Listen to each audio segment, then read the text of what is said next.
available, please leave your message after the tone. When done, hang up or press the pound key. My name is Ethan Mitchell. I'm calling in response to Lena Tillet's recent interview with Governor Josh Stein about the Wild West of the North Carolina hemp industry. I believe I can offer the essential follow-up that this story needs. From the exact side of the community the governor said is being disproportionately impacted. I'm reaching out because what's been happening in this space, especially to smaller minority-owned businesses, is far more serious than people realize. Our story is living proof that connects directly to what WRAL has already started going, but it goes a layer deeper. We would love to sit down with Lena to share what we've documented, and I think once she hears it, she'll understand why this can't be ignored. We're not just observers, we're right in the middle of it. This is going to be one of those rare moments where WRAL gets the full picture before anyone else does. Please give me a call back. I'm available and ready to meet at any time. Again, my name is Ethan Mitchell. You can reach me directly at 919. Hey, good morning, everybody. We are on our way to our first interview of the day. Today we have two planned interviews, one with Carolindica in Fuquay, North Carolina, and we have another interview with Redhead Hemp in Durham.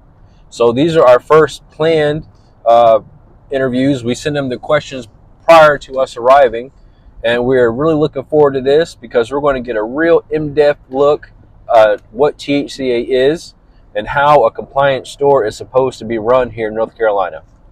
It's a beautiful rainy day, and I think we're going to get some of the best footage we've gotten so far. So stay tuned. We will get back with you once we reach our desired destination versus Carolindica. So let's do it.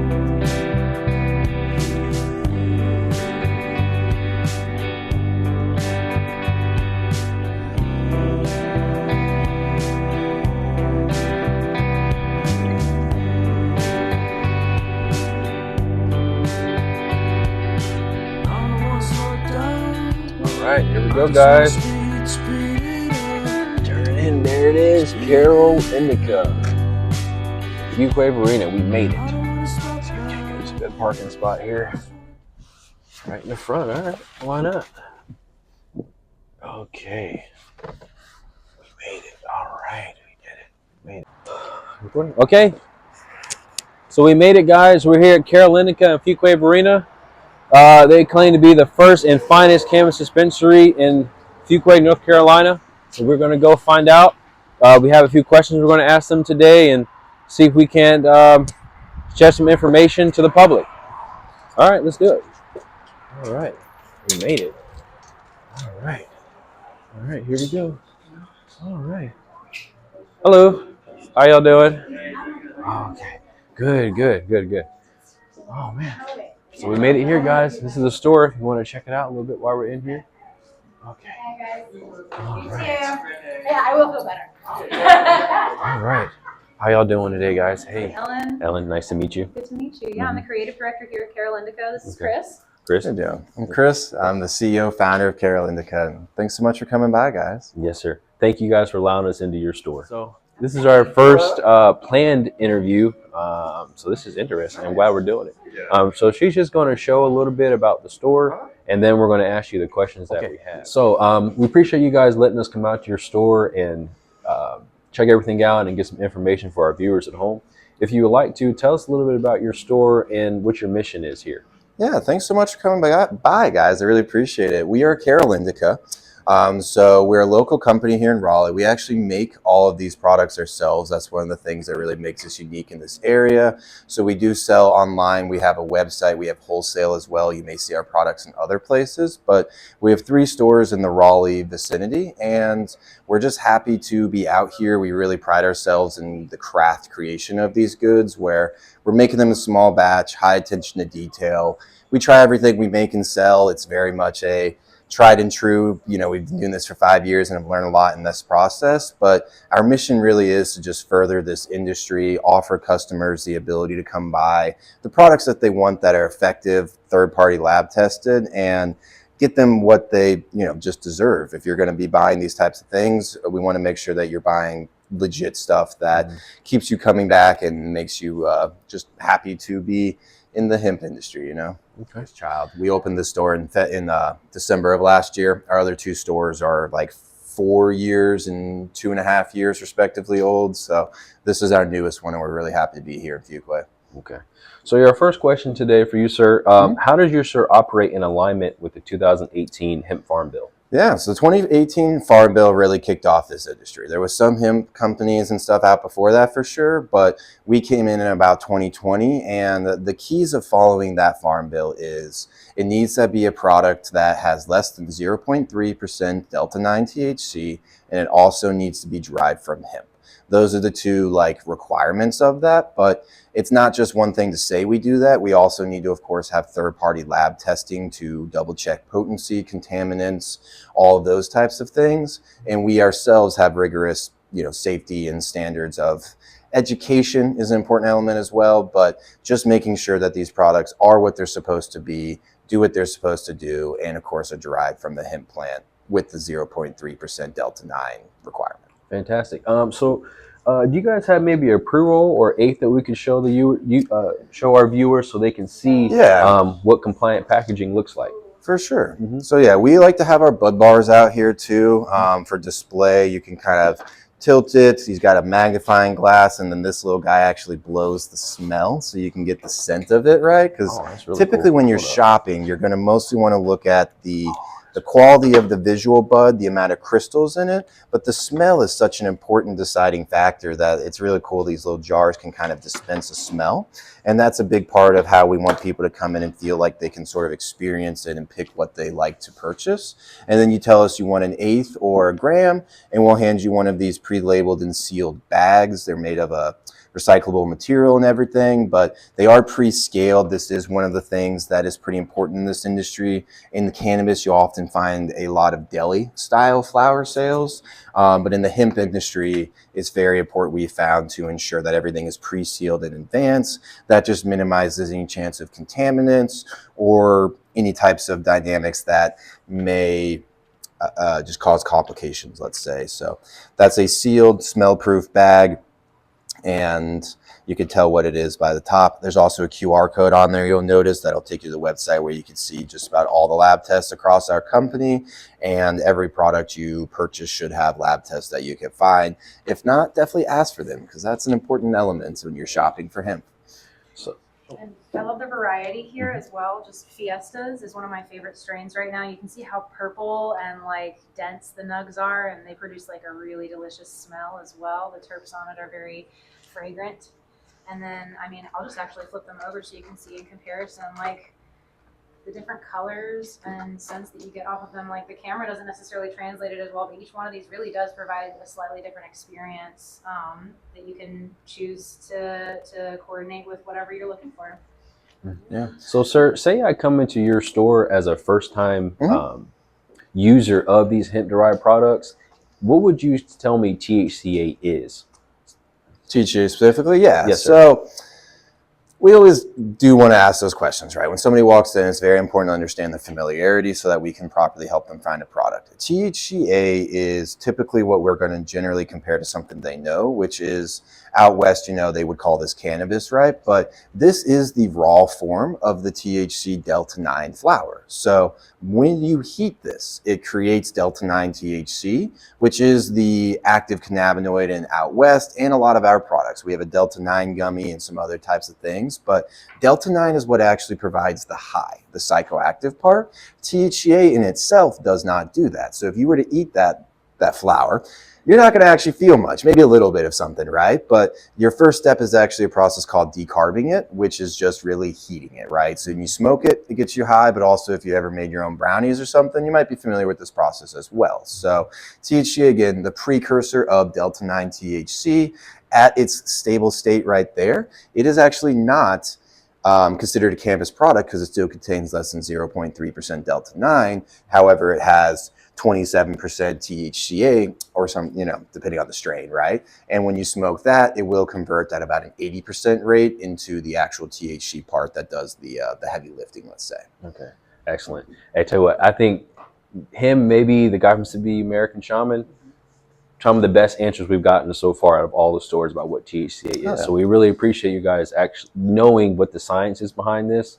And it makes everyone comfortable when they come here that they're going to get a real product with no extra additives in it, but was legally derived in North Carolina. So that's perfect. Awesome. So number two, do you consider your store a legal dispensary under both federal and state law, and why? Absolutely. There's always little, word games and stuff, but at the end of the day, hemp and cannabis are the same plant. Cannabis sativa L is the Latin name. Our requirements are 0.3% or less Delta 9, right? But at the end of the day, this is what's legal. This is what's allowed here. This is also federally legal, where we could ship these products right to your front door anywhere in the country for the most part. There are some state restrictions, but at the end of the day, we are fully in the perspective of we want to treat this like a cannabis dispensary, and we do feel that we meet all the requirements there, where we have both the medicinal side, we have the recreational options, and we have people who are happy to sit here and talk about it for as long as you want to talk about it, to make sure you understand what you're buying and make sure that you're getting something that's going to meet the goals that you have. So we do our absolute best to produce the products that this industry looks for, and we find that we're going to continue to do our best to spearhead the growth of this hemp industry until where no one's even questioning if hemp is any different than cannabis in the positive ways. There's a lot of regulation stuff that we could talk later about, though, right? Where we are trying to further the industry's success by creating some regulation that helps ensure the safety, the packaging, and the quality and everything of these products. And there's a lot of bills that we have been working with different types of legislators to try and move forward that would help create that infrastructure that just offers those consumer protections to where everyone is so excited when they walk into their dispensaries in North Carolina, even if it's considered hemp, Excellent. I love that answer. I really like that. Okay. Perfect, man. Thank you. That was exactly what we're looking for. Fantastic.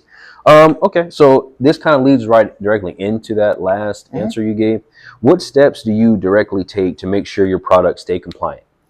Right. So we follow, again, our own rigorous processes, but the key is really it all starts with, you'd say, the supply chain side. And it's very important to make sure that you're working with companies that have chains of custody, third-party lab tests of their own. We need to know where these products are and how they're created from seed to sale.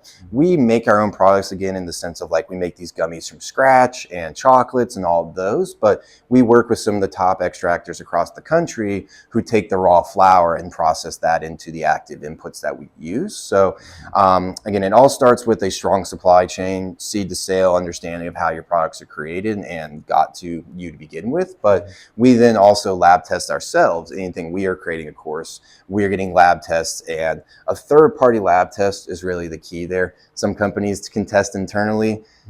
That's not the same as a third-party company that is outside of their scope of business. And so getting a third-party company to overlook, to test these products to make sure that the potency, the cannabinoids are what they're supposed to be, and of course check for contaminants, things like heavy metals and pesticides. There's other types of contaminants, things that you would test for, let's just say. But again, by getting a third-party lab test and ensuring that strong supply chain, that's really how you can further ensure that these products are what they're supposed to be, they're effective, and they do the job they're supposed to. And our goal kind of long-term regulation is sort of having a regulatory body that oversees based on what I was just describing, where packaging is clear, 21 and up purchases, lab tests are required, all the things that we and other legitimate hemp companies are already doing is something that we're just trying to basically codify, and that way we can ensure to the best of our industry's abilities to help ease the consumers' minds and know that these products are not just tested by a third-party lab test, they're also going through this regulatory process. Fantastic. Okay. Well, excellent. All right.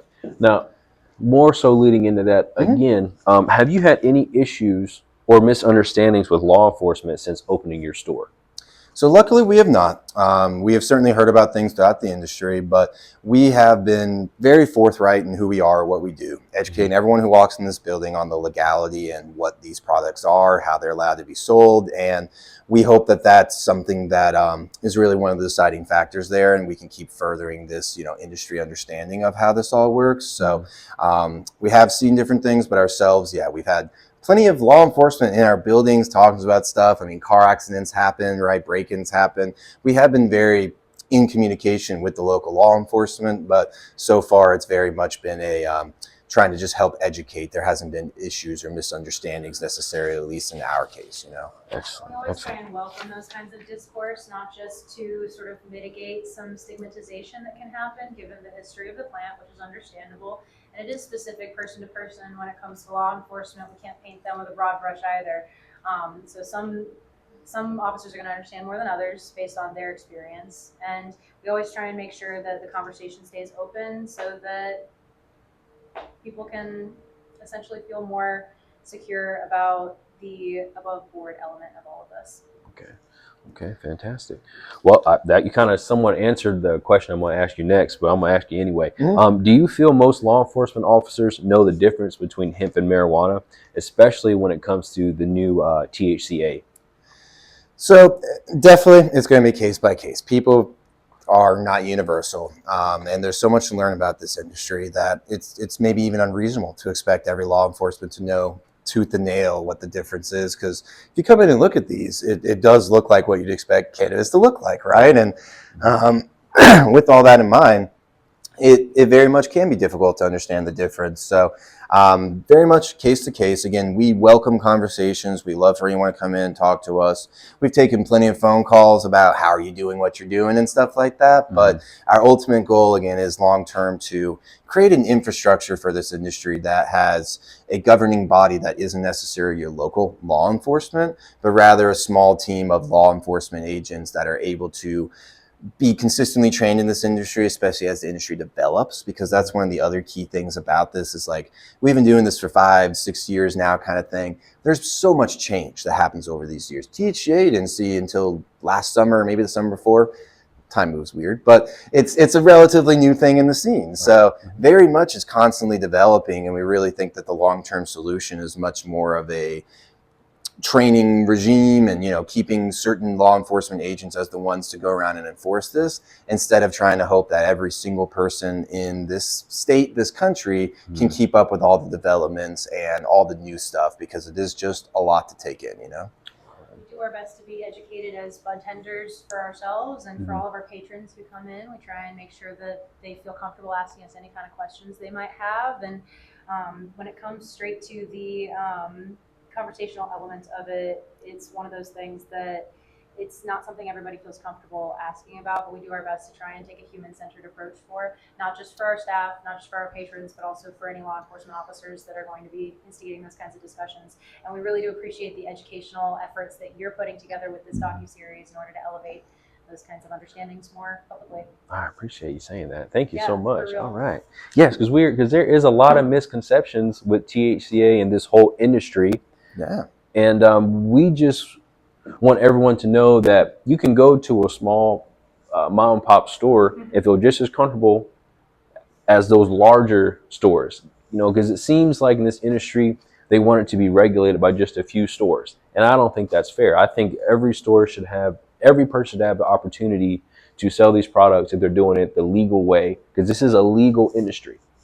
Okay. Yeah, so that's absolutely a good, like the cannabis side often does have like 10 companies in the States are allowed to have the licenses and stuff. So that is one of the things we love most about the hemp industry, is it does support small business. It allows the natural, the natural economics to play itself out and stuff, right? We have suppliers. We also support, of course, the farms and stuff. Like our impact goes a lot further than that. But at the end of the day, yeah, each and every opportunity should be available there.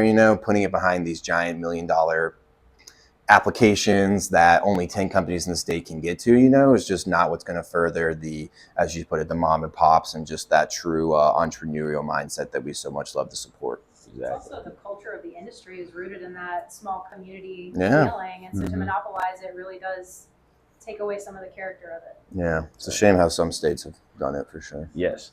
Okay, so last question in terms of our interview here. What advice would you give to someone starting a compliant hemp dispensary in North Carolina today? Yeah, so I give 2 pieces of advice for starting a compliant dispensary. The first is really, I guess, I would say is what it means to be an entrepreneur.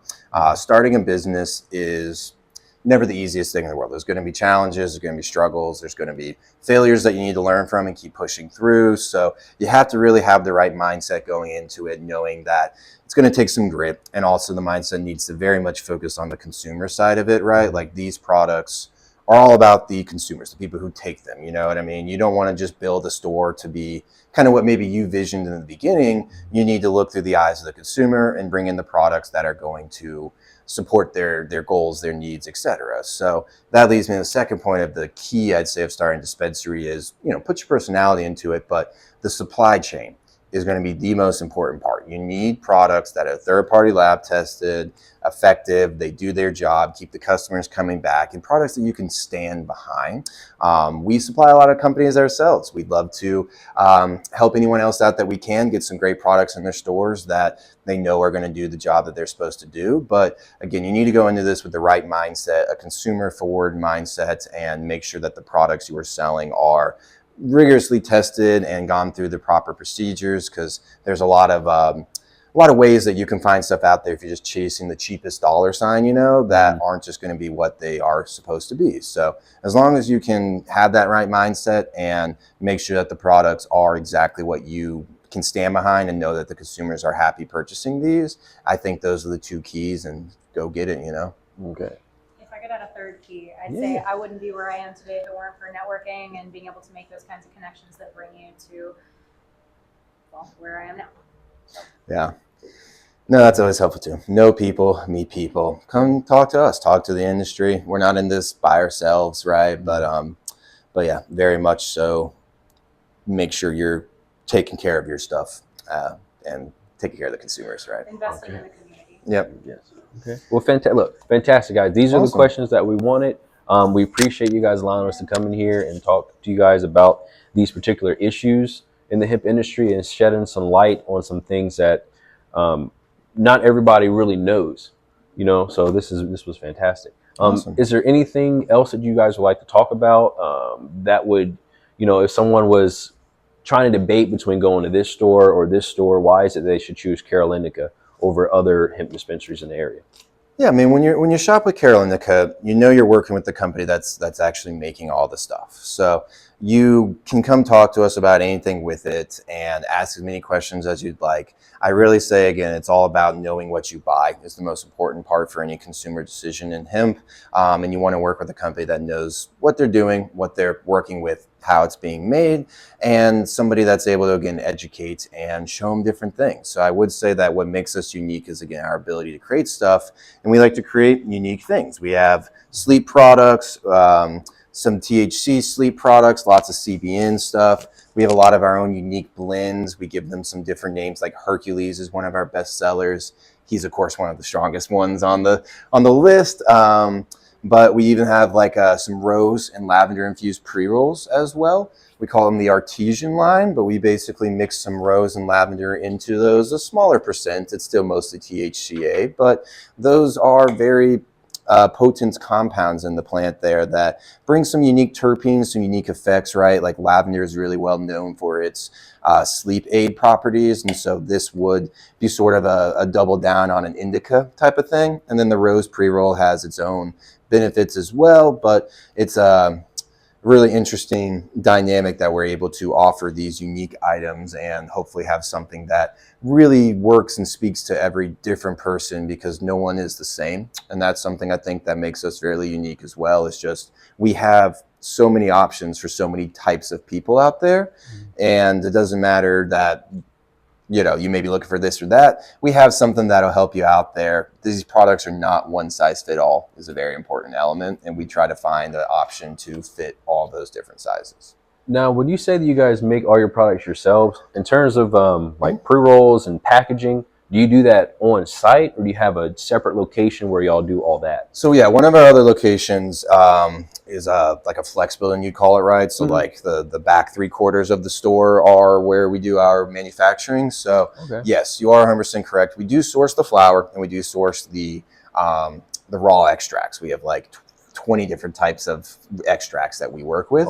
But we mix and match them, combine them into things. We package them ourselves. We print out our own labels. We grind them up. We make the pre-rolls and everything, right? We fill the cartridges and package those up. The chocolates are made in the chocolate machine. We have Delta 8 hot chocolate as it starts to get cold out, and THC popsicles when it's hot out, you know? So hopefully just stuff to keep it fresh, keep it different, right? You know? And yeah, we do that all in our house. Yeah. Okay. I think you guys have a customer walking in, so let's pause for now and give this guy some privacy from us. But it's a really funny dynamic because a lot of these like stores and stuff are pretty independent. You know, Ellen was talking about the networking side, and as much as we try to network with everyone, a lot of them won't even take our calls. You know, they just want to do their thing. So that's what's funny is like we want to do everything we can to like connect the industry, I guess, right, and put forward a good perspective for everyone looking at this industry. And that's actually where also regulation comes in to help make sure there's no bad apples, because there's nothing we can do to do that, you know. Well, it's funny because like our whole goal for this was to exactly what you're saying, that there's, when we're in this industry, you need allies. You know what I mean? Like, I don't know if you've seen how in New York they kind of, all those hip stores that were fun little, man, they just got rid of all the mom and pop shops. They ripped them out, and then they all switched to like trucks for some periods too. They were just like mobile hemp trucks, and that's really crazy. And like, I think that if we do this and we show everyone how much it's needed to have varieties of different stores, not just one company regulating everything, you know, maybe we can save North Carolina from becoming a state that has 1 or 2 or 3 or 4 dispensaries. You know? No, that's the hope. Let the free hand of the market, or whatever my economics teacher would say. But you let it go naturally. Everything is very different because most cannabis companies too, they don't even, you know, have a whole lot of supply chain. They have pretty much fully vertically integrated stuff, but we're supporting a variety of different companies, even packaging companies, you know, and all sorts of, like Blazy Susan is a supplier of ours. So you had asked why people will come in and choose us over other dispensaries. So I just asked the customer who came in, and I've seen him before. And given this is a new location, I'm not here all the time every week. I was like, I've seen you before, but would you consider yourself a regular? And he said yes. And so when I asked him why, he was like, well, part of it is convenience. I used to go to the tobacco store outlet down the street, but seeing you guys pop up and that you specialize in this is really what brings him here. So that was a really nice piece of insight from a real customer just now. And I would also say, especially when you're shopping as a first-time consumer or a relatively new consumer, it can be a little intimidating, especially going into more of the head shop or vape shop type of a place, and people don't necessarily have the comprehensive knowledge of the industry and also the people skills to break it down into human vernacular for everyday people who may not otherwise understand it to the same extent as somebody who's in the industry. So I think that's something our team really does very well, is training our bud tenders and having those good relationships with our patrons. Yes. Now, is that something you guys like to talk about? How do you guys train your bud tenders? You know, we walked into other stores, and now the store may be set up well where you can tell it's a compliant store, but the bud tenders, we had some people who didn't know what THC was at all. So it just, that's a real big thing, you know, if you want to speak a little bit about that process. Yeah, no, I mean, the training, that's the first step towards education, is ensuring that everyone knows how to discuss things. So it starts really with like the day they sign paperwork, they're handed like a maybe 8 to 10 page packet. It's a pretty little packet that talks about really what we see the key factors are, like what the cannabinoid is and what's the product type, right? Where edibles, they're going to take longer to kick in. However, there's nano edibles like our drinks and popsicles that kick in much faster than like a gummy would, because the nano is a faster acting ingredient kind of thing. So there's different product types that impact how it's going to be, but the cannabinoids are really the like, what is the effects going to be? So our goal is to train them head over, you know, all the way through on how all the cannabinoids work, how to talk about each cannabinoid. And then that kind of conveys well into talking about like the blends we have, right? Like one of our most popular blends is a sleep blend called Sandman. It's 25 milligrams CBD, 25 milligrams CBN. We're CBN is sort of that sleep one, think nighttime CBN, you know, in nighttime. But that's one of our most popular blends, where even if they're not trained on every single blend, they know how CBD is a relaxing type of just good vibes, let's call it, right? Non-psychoactive. And then CBN is the sedative sort of, as THC degrades, it actually does become CBN. It's basically a byproduct of THC, where if anyone's ever smoked really old flower and it's really dark, that's heavily CBN flower, and that's why you're going to go to sleep really quickly on it. So again, the key is making sure all the like individual pieces are trained through and through, and then they can extrapolate a bit on how a blend may work, even if they haven't tried that direct blend. But then the next step is really, of course, we're going to send them home with a lot of samples, anything that they want to try themselves. It's the most effective way to know how to talk about it. And then training does kind of like, we're never going to put in your first 6 weeks an employee by themselves in a building. They're always working with a tenured manager, bud tender as well, kind of thing, where they're mostly trying to just absorb. They're trying to listen. They're trying to pick up on the way that this stuff is all communicated. So I guess a big part of it too is sort of building that teamwork side of things, where as a team we help each other out and make sure that if you hear that guy saying that THCV is going to make you hungry, bring it up that, hey, THC is actually an appetite suppressant. So that's really the key, just a lot of that hands-on attention. And it's not like something where you can just set them loose in 2 days. Like if you're training them to be a Lowe's Foods cashier, you can sit there scanning all day, right? But we really try to take those extra steps to make sure that they're always feeling supported and ask any questions they have. And then of course, something we always talk about too is we design our website to be the best we can do to say everything a customer in store is going to want to talk about, right? You know what I mean? The website has a chat plugin, but there's no human, on a website. It's e-commerce. So the other resource we always tell everyone is, you're ever confused at all about a product, click up our website real quick. The iPad has it always up, click on the product page of the website and make sure to read through that as well, because that is built in a way to try and answer all those kind of questions, who this product works for, what benefits are you going to get from it, all of that. So I guess the key there is just making sure the resources are accessible, right? So if they ever find themselves in a pickle, they have something they can look up and not say the wrong thing. They always have that technical information to fall back on, but when it comes to actual walking through people at the training, I'd say it's a pretty standard show me, like teach me, and then like watch me, essentially. So like we'll have someone walk through an interaction with a client or a patron, and we'll show them and then have them take a customer and talk them through it. And then eventually they can take one on their own. And the rest of it really is, it just comes down to familiarity and comfort. Yep. Okay. And as it really evolves too, the most, where we hope we can set ourselves apart even further is like to try and help people understand it from sort of their lens, their experience, their perspective, right? Like people come in and talk about how these products work for them, and like you may have two people in the same hour who take the same product and they use it for totally different things, right? So it's really interesting where it really does come down to trying to understand this person in front of you and learn and help them understand the experience that they're going to get out of it, right? Like put into words that they're going to understand and describe it in a way that clearly conveys the message, but also again is contingent on that individual in front of them, Okay. So another question that customers typically ask us, or readers of our articles and watchers of our documentary, how difficult was it for you guys to produce your first edible products?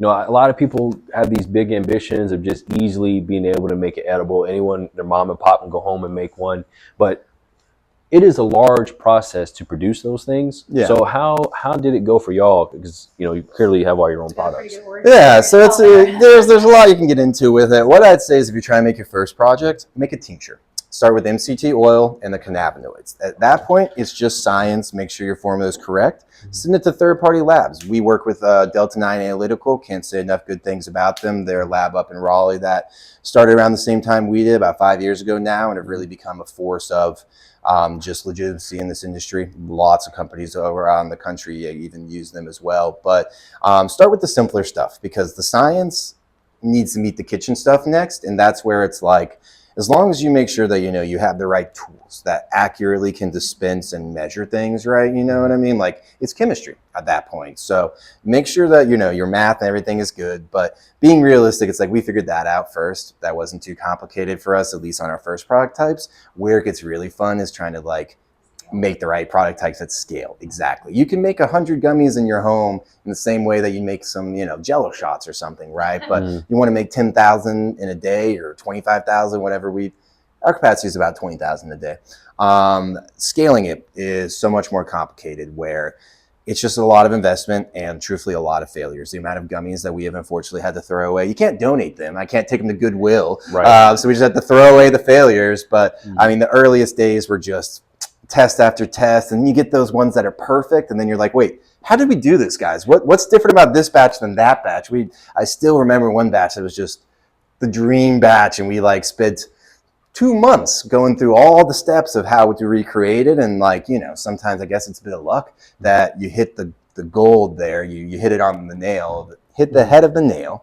And then you have to figure out how to reproduce that. So really, I'd say just expect it's going to cost a lot. You're going to have a lot of waste and you're going to need to just keep pushing through it, right? Because it just takes time, it takes practice. And then again, trying to take a 1,000 gummy batch into a 10,000 gummy batch, that's going to be different too. So it's all about writing out SOPs and making sure your process is extremely strict, let's put it that way, so that you can reproduce the same thing each and every time. And then of course, double checking that you're doing that. Send them in for the lab tests. When they're not working, it is helpful to have a good lab. That's a big thing Delta 9 Analytical helped us with in the early days was, why is this one 25 milligrams and this one's 16? What's going on here? You know what I mean? And then we go back and forth through the processes and, you know, they're able to sort of help on different things. So don't be afraid to ask for help is probably the last piece of advice I'd give there, right? Like there's no reason to go through it alone. We brought on literal food consultants, I guess you'd call it, right? Like food scientists who consult us for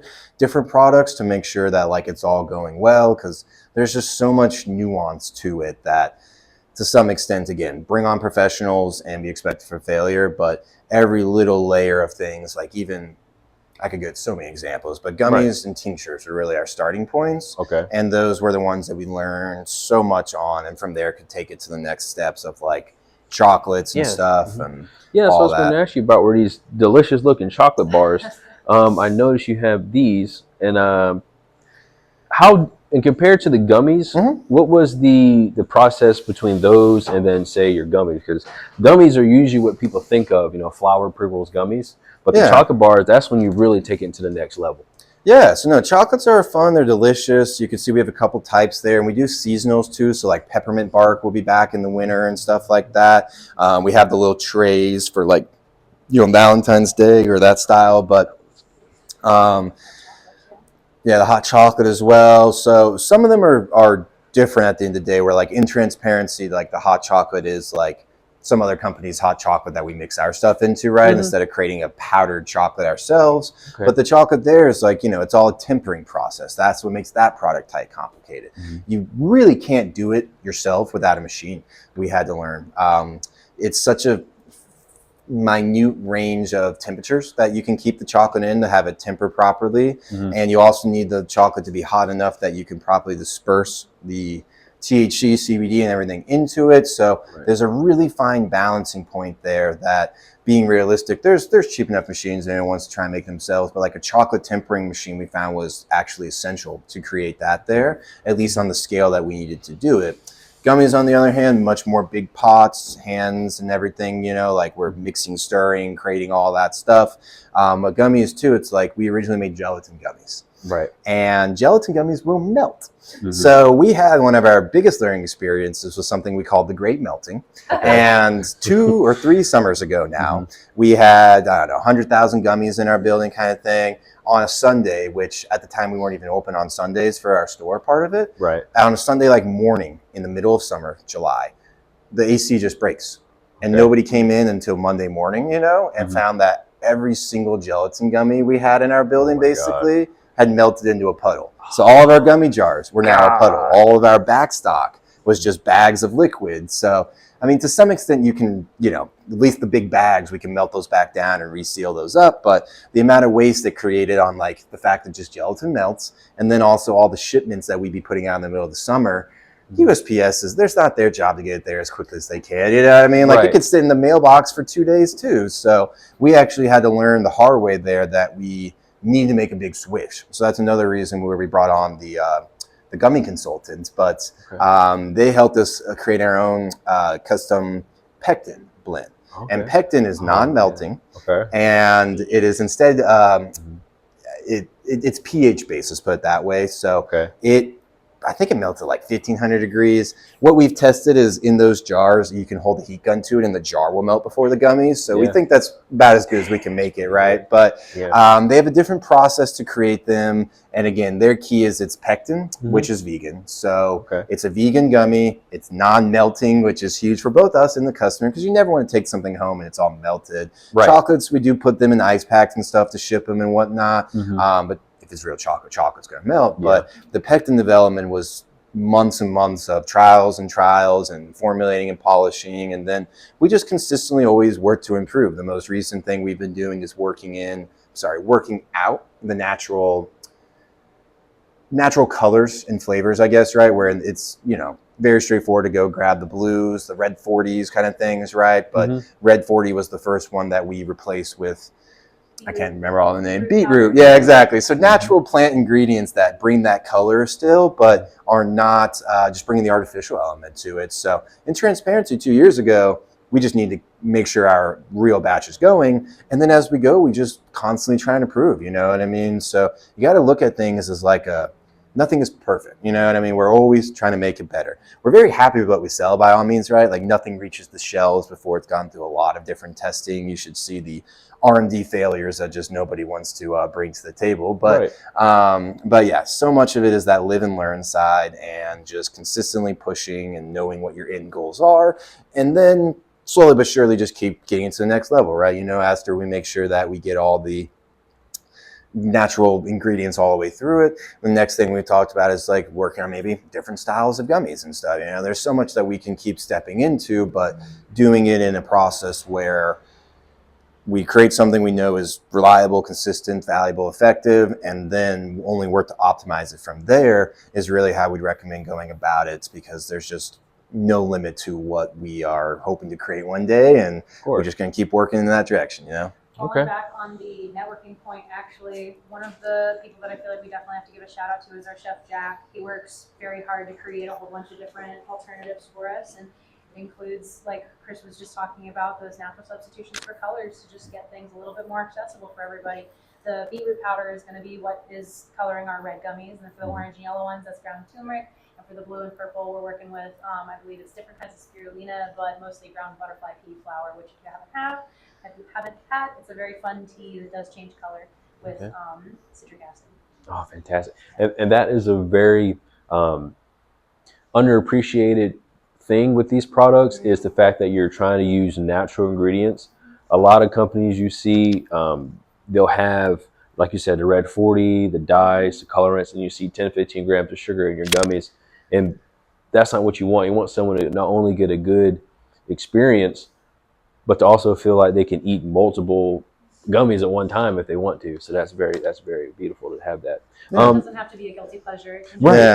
Exactly. In transparency, if it's a real gummy though, unless you're using artificial sweeteners, it does have a lot of sugar. I don't want to mislead anybody saying that. Like, they mostly are balls of sugar, but that's what makes them a gummy. And typically speaking too, we dose these to where it says the serving is a half always, right? Like, always start with less. Please, for the love of God, do not take the whole thing when you first buy it. If you get a 2-pack, do not eat both to start. Take a half, then take a 1, then work your way up, right? You cannot uneat these. But low and slow until you know, exactly. So that is the fun of it though, is like you can take one of these gummies and it's going to do all the job that you're looking for there. So there are some lower strength options that we do hope people can kind of munch on, and that is where we're continuing to develop more towards like the chocolates and the more unique stuff. Like we have sodas and seltzers coming out next that are really an exciting, tasty thing that you can get in a social setting. But we are trying to further the, I guess there's a trend that you see in this industry that, generally speaking, the focus on what you're buying is based around what effects you're going to get out of it, right? But when you look at the alcohol industry, or even the hookah industry, let's say, a big part of it is the experience of the consumption. You know what I mean? Going to a hookah lounge, going to a THC lounge. Some of them are starting to exist out here. We tried to open one, couldn't get the lease signed, but we tried. But yeah, they are starting to become a thing. So we are very much in support of that and super excited where this industry is going to go. And we know it's going that direction where more and more consumers are going to choose products more so for the experience of the consumption rather than just I take one gummy, I get a certain amount of high out of it. You know what I mean? Like it's a lot of people still look at it from that lens, but as time goes on, we see more and more every summer sales in the popsicles, sales in the sodas and drinks. Chocolates are one that is like that, where in transparency, if you're trying to get the best bang for your buck, a gummy is always going to be better than chocolate. Chocolates are a lot more expensive. They just are. Supply chain and labor to create it, et cetera, et cetera. So we have cereal bars as well is another step in that direction. We've made some Twixes and stuff. We have lots of cycling seasonals and whatnot where we can make any type of product, right? It's just about, well, once you have a cereal bar like that, you can make it with different cereal. I guess is more point there, right? But yeah, I'm very excited to see as this industry does develop more into what alcohol is, where people are choosing products based on how much fun it is going to be to enjoy them.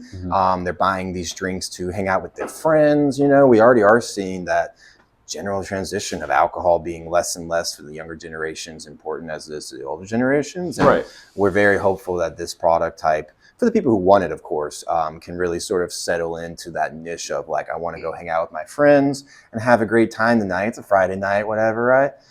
Let's not all get drunk and hate, you know, the next morning and stuff. Let's just have a little bit of THC seltzer and relax with the gang and enjoy ourselves in the process, you know. So. You can have a social experience without it being quite as taxing as socially encouraged. Exactly. Yeah. Exactly. Would you happen to have any of your certificate of analysis on hand, by chance?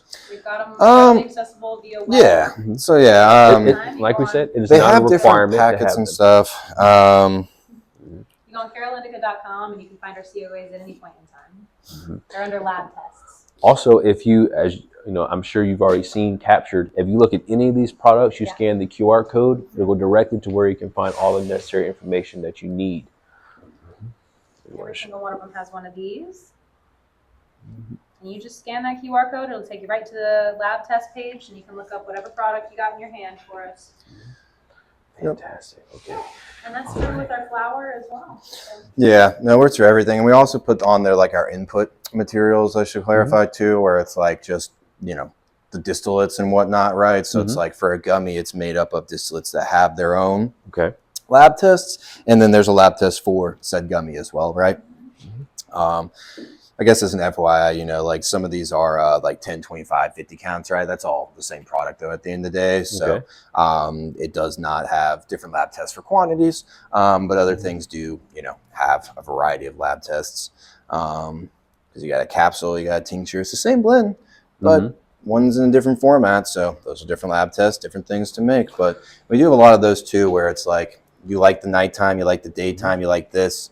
Well, we got it in a capsule, we got it in a tincture, we got it in a gummy, maybe a vape, depends on what it is, right? But the capsules are sort of on that. You have any concerns about what you're consuming? Those capsules are made up of tree pulp, basically. Like it's like cellulose powder is technically the term. But it's like 4 total ingredients, no sugar, nothing complicated to it. So it's very, you know. So we do have something for people who may be a little more sensitive to our more popular products like the gummies that are a little higher in sugar content. So if you have any kind of sugar sensitivity like me, I'm a little hypoglycemic, you can take a tincture or a capsule and get the same effect. Yep. So and there's like allergies too. There's a variety of reasons of why it might make sense. But that's, again, we try and make sure all the options are available. So for instance, if you were say your THCa batter. If you wanted to make, say, live rosin gummies, you could use that same certificate of analysis for the amnesia haze. You can put that in a gummy if you chose. Yeah, so the gummy would still have its own lab test. And then the cannabinoid or the contract there does as well. So yes, that is a common way of going about it. The interesting point, though, is kind of when you look at the lab tests, it's not going to be super clear as to what the input is. So there's a lot of buzzwords that you see in the industry of like rosin gummies, this, that, and the third. Right. Where you check the lab test, you taste it. Those are really the two indicators, right? Where if you taste the terpenes, you should be dealing with more of a rosin than distillate. But yeah, that's the fun part of it is like when we look at our competitors, we're like, that can't be rosin. This is priced at not what rosin is priced at. Right. And then we look into the lab test and it's like, well, look at the lab test. It's basically isolate that they have in there. That's not a full spectrum. So you never really can separate those out. Again, that's where like a chain of custody in terms of what we collect and hold ourselves, is how we show what is what, right? But that is one of the things interesting about a lab test is just that it doesn't tell you exactly what the starting material was. It just tells you what that end result that you have there. So that's why, again, we have multiple lab tests throughout the chain to show kind of how it reaches that point. Okay. So they got a customer, them little Amazon lab testers they use. Yeah. So it's interesting how that goes. Yeah. The goal is to put it in there and like, you just, you don't need to address it is I guess kind of the idea to some extent, right? But yeah, we also have customer accounts. So we could walk through the process of it, but it's like, you'd have a customer account, access to things like email receipts and stuff there too, and able to look up what you ordered last time and purchased, right? And all of that. But yeah, I would say the key of, walking out here is, these are all childproof and tamper evident products. And so as long as the tamper evident and everything is closed there, I don't see how any law enforcement is able to say, these didn't come from here and therefore come talk to us, you know what I mean? But man, I tell you what, I 100% agree. These products are already compliant, essentially, before you even put them into packaging. Yeah. So there's no reason for law enforcement to test a product after it's already left the store. Plus, they'd have to break the seal, and you know what I mean? Once the product's in the packaging and it's left the store, that's it. They're not legally supposed to be testing your products outside of. It's just not supposed to do that. It's a violation of customers' rights, in my personal opinion. Yeah, I would agree. Is there any new products you guys want to highlight that are coming out?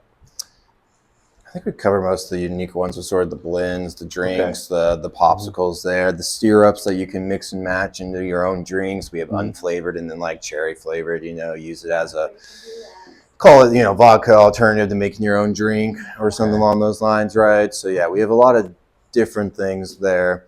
But yeah, all the shots and topics I think we've had have covered. Okay. So we have you for the Bud and Blossom Lavender Pre-Roll, the Oak City Dream Pre-Roll, and the Rosemary Ride Seltzer. And we have your free sample, which is the Sunrise Gummy on there. Okay. Did you want to make an account with us? I do. Yes, I absolutely do. And I'm going to give you my ID as well. I was about to ask for that. All right, let's see. Ethan. I gotta say, Carolindica was one of the most inviting stores that we've attended. It was an excellent interview. And if you're ever in the Fuquay Marina area, we highly, highly recommend you visit Carolindica. And like always, no heat, no high, no crime. Don't second guess, we live in the moment, cause we are so free. And in this moment, life is like a dream. Live in the moment, cause we are so free. And in this moment, life is like a dream. So come a little closer.